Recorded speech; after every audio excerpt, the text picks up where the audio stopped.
aici, Narcisi, și tu? Bani?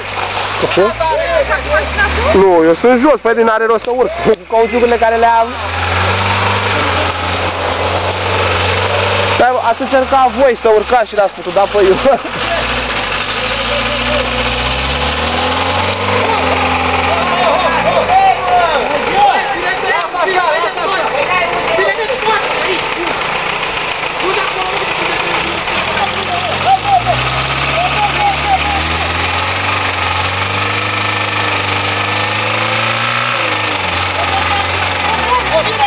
Nu mai da, lasă așa!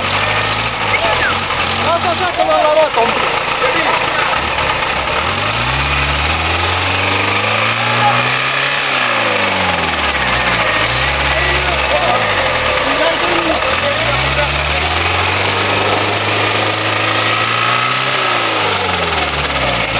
Dă-i încolo.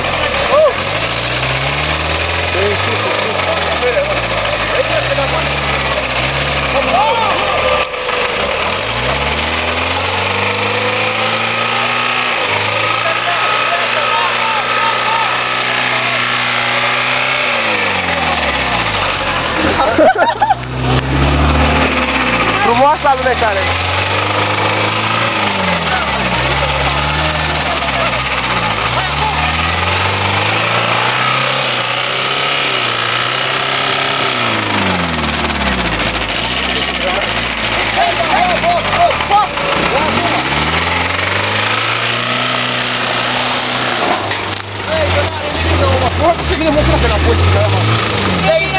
Nu, nu, nu înapoi!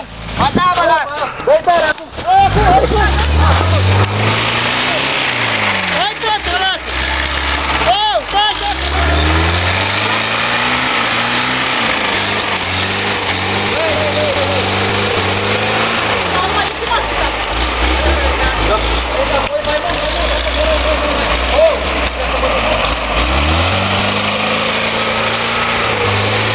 Hai să mă ține și pe mine puțin! Ați învelit-o rău și Radu zăpadă. Da, acum ești greu, Radule, că e zăpăcită rău. Nu, tu de unul. Lola,